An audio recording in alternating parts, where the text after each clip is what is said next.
Okay, looks like we are live. I always dread these first couple minutes of what to do while you wait to see if anybody's going to log on. Does anybody else have that problem? If you've ever done a live video, will you post in the comments and just let me know I'm not the only one who feels a little bit awkward at it, please? So I've been teasing this project for a couple of days, and I hope you're excited about it. It's super simple. You know, you may not learn anything from this, but hopefully it will inspire you creatively then if you already know all of these skills. But I am going to give some tips that will hopefully be helpful for anybody who needs it. So my clue for this was the Sweet Tarts candy, remember? And so I posted about those, and what the project is a nursery garland. Or it doesn't have to be a nursery garland. Valentine's garland that could be used in a nursery, it could be used in a bedroom, on the fireplace mantle for Valentines. You could do any colors you want. You could do pink, red, and white, whatever you want, whatever kind of fabric you want, and make it your own and make it personal. But the reason, or the specific thing about this that is related to the Sweet Tarts is I have put a phrase in each of my hearts. I don't know if you can see it on the ones behind me, but I have put a phrase on each of them so that they look like the little candy hearts. So I thought it was really fun, and like I said, you can use any fabric you want. I have used linen in these three, this is backwards, sometimes I have a hard time getting this up there, in these three fun colors. And if you've followed me for a little while, you know that I absolutely love linen. I love any fabric that has body to it, thickness to it, texture to it. That's just my favorite. And so linen has all of those. A little bit about linen. Here's your lesson for today. It is made from the flax plant. So it is a sustainable, renewable resource for fabric. It has tons of properties that I love. First of all, it's breathable, so that anything that you're wearing, the fabric can breathe. But at the same time, it will keep you warm in the winter as well. It absorbs moisture off your body and wicks it away to also keep you dry and warm. And it dries very quickly, so if you were to use it for bedding, baby bedding, anything like that, and it gets wet, it dries very quickly. It doesn't hold that moisture, and it does not harbor bacteria and icky stuff in the fabric, so you can feel safe using it. So there is your linen lesson for today. I love to work with linen. I make baby bedding, and I make it all out of linen because I love it. I also love the classic style of it. It just goes with farmhouse decor. It can go with super modern, contemporary decor, whatever you want to make. So that is why I love linen so much. But I have taken this and I have stitched the words in here, and what I did, maybe you can tell better from this one, I stitched it first onto a big piece of fabric. I actually had all three of these sayings on one piece of fabric, and I did it on my embroidery machine because that's what I love and it's lots of fun. But you could write it on by hand, you could stencil it on, you could stitch it on by hand using like a back stitch or a chain stitch. You could even try a satin stitch. Really anything you wanted, and you don't have to put the words on it either if you didn't want to, but that's what I did. And because I did that, I'll show you here, there is stabilizer on the back of the heart where the words are. And so for that reason, I like to make my hearts 2 layers of fabric thick, actually for 2 reasons, because it also gives the hearts a little bit more strength, more stability. They're a little bit more stiff. So I want to put the words on before I put the backing on so that it hides the back of the fabric, or you know, if you stenciled it on, it might soak through a little bit, so it would hide that as well. So after I stitch the words on, I have not cut this one out yet. I know it's a weird shape, but here we have the words, and I have put 2 layers of fabric together. And I want to cut them out together because no matter how carefully you draw and how carefully you cut your heart, when you take 2 separately cut pieces of fabric and put them together, they will never match perfectly, and we want these to match up perfectly. So I want to cut the heart with both layers together, then I can just take it and put it in my machine. They stay together and the edges look nice and finished. So I made a template out of some poster board so that it has a little bit of stiffness to it. This is my template, and I purposely cut out the middle so that I can position it where I want to over my words, get them centered and get them where I want it to be. And I was going to throw this away, and then I had a thought, it could be fun to do two different sizes of hearts. You could do one with words like an X, and then a little one, and an O, and then a little one, or whatever you wanted. But the two different sides might look cute together on a garland too. So I kept the middle to my template, but this is the one that I'm going to use today.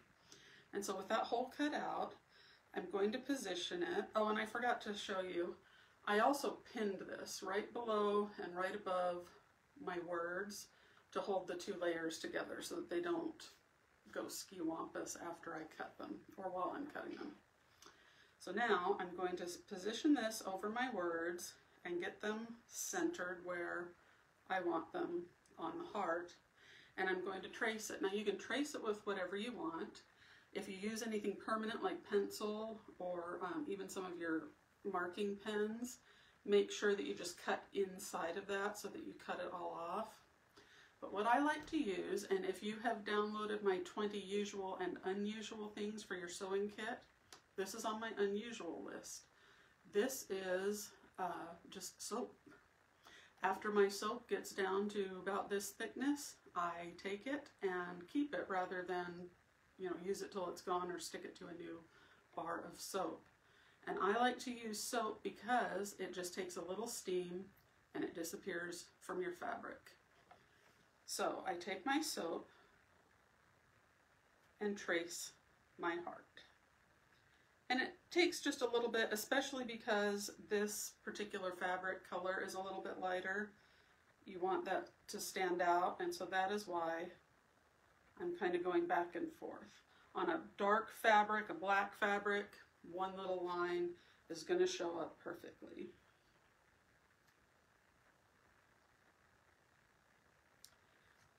So I trace this onto my fabric, and I'll hold it up, but I doubt that you're going to be able, oh yeah, it does show. You can see the line.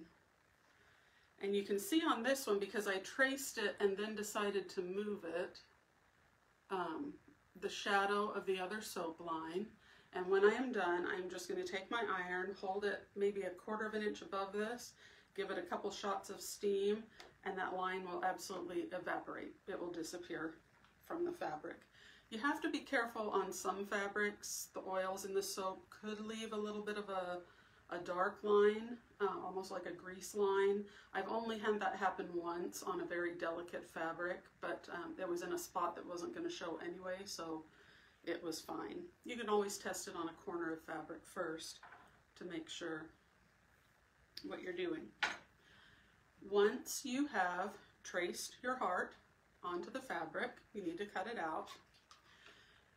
I'm going to talk now about cutting around curves, because there are just a few tricks you can do to make sure that you get a nice round curve without jagged edges or corners to it.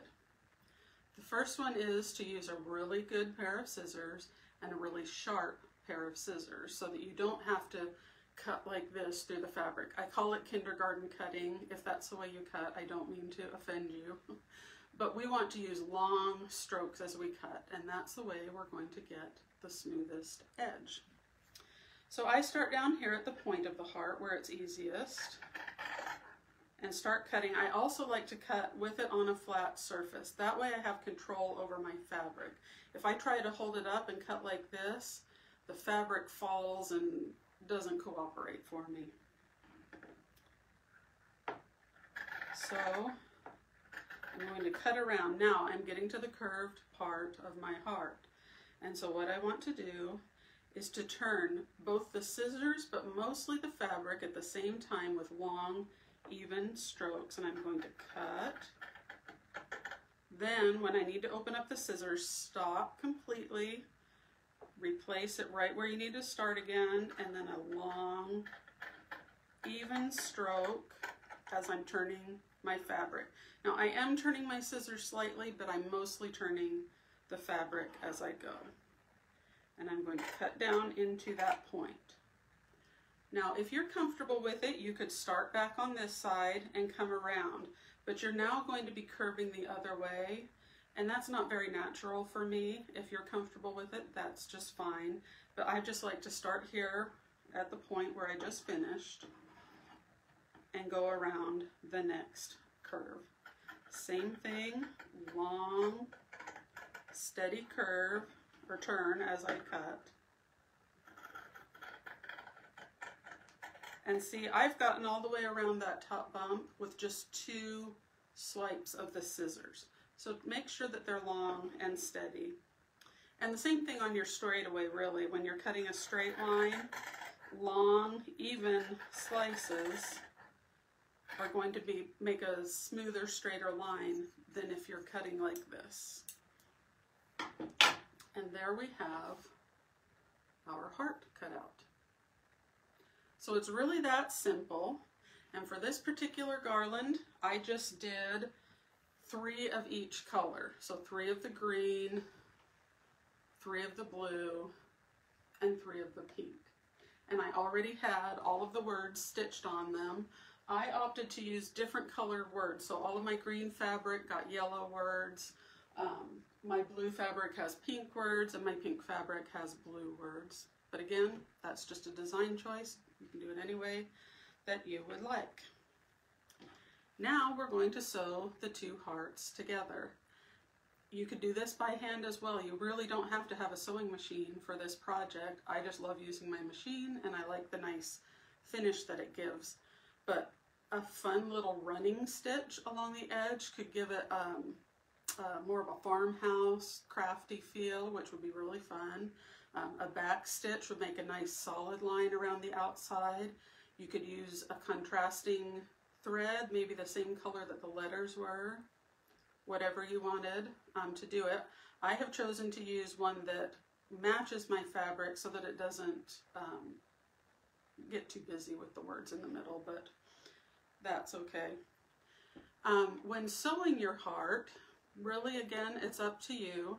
Some people like to start here and come around the curve, then come back up here and go back around the curve, and that works just fine. I like to start at the bottom and come up and around and then just keep going. And I'm going to use that to show you a little bit about pivoting and about sewing around your curves.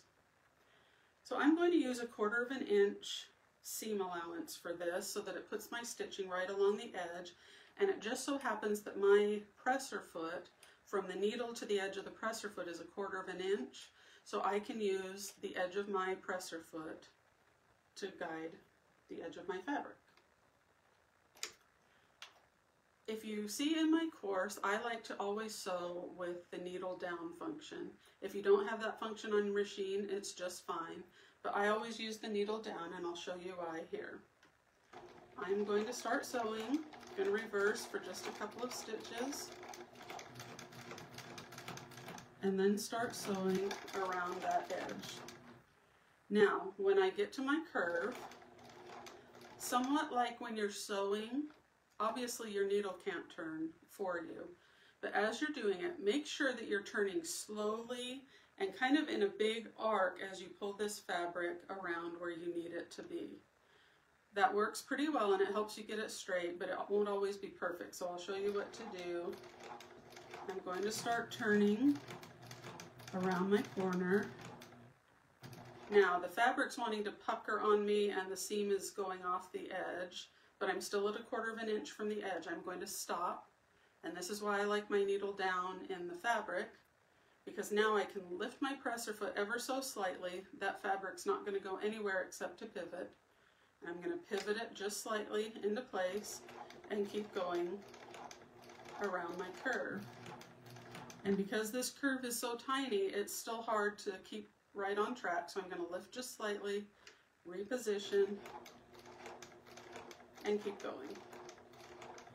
When I get down to the bottom of my point between the two bumps, again, my needle's already down in the fabric, so I just lift that up, pivot it to where I need it to be, and start sewing again. So that is why I love the needle down function. If your machine does not have that, and not all machines do, when you stop, just turn, oh, you can't see because it's off the screen, but turn your hand wheel just until the needle is down in the fabric to hold it in place for you. And now I'm just kind of focusing on, it takes a little bit of feel, but I'm kind of pulling the fabric this way as I pivot around that curve. I hope that makes sense. I'm sorry. It's not something that's easy to show when it's something that you do by feel. When I get back to the point, I'm just going to reverse, raise my needle, and I am done. And if you've watched any of my sewing tutorials, you know that I am fanatical about cutting off all of my threads, because leaving threads onto me is one of the first signs that it's not a professional product. So I clip everything off. But now we have our heart with the stitching around the edge. And so I would repeat that for all of my hearts till I had them all stitched in whatever colors, or if I wanted to do it by hand, whatever, till I had them all stitched, and then you just thread them onto the string. And I thought I had out a few different kinds of string, but I didn't get them all out. I'll just show you what I'm going to use today, and it's just a ball of this crochet cotton. I had some that was in a pink and white variegated. I had some blue and white variegated. There's anything you could use, like a jute rope if you wanted that more rustic feel to it. Whatever you want will work. But I have my white crochet cotton, and I have an upholstery needle, which is quite big, and it is big for going through the linen, but this is just going to go through the back, so it doesn't really matter.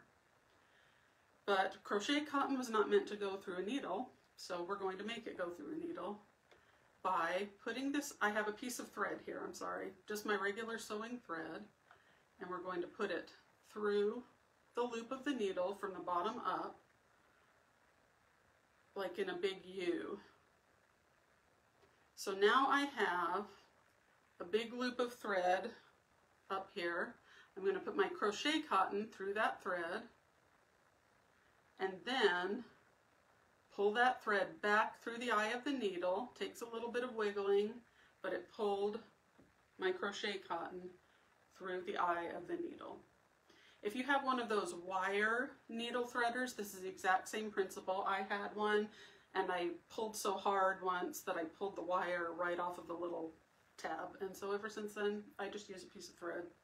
Works the same. I've threaded it on here. If you wanted, you could mark exactly where you want your hearts. I did not do that because they stay in place so well. You also could glue, hot glue it onto the string if you wanted. But what I have done is taken my needle, and I will show you the back here in just a second.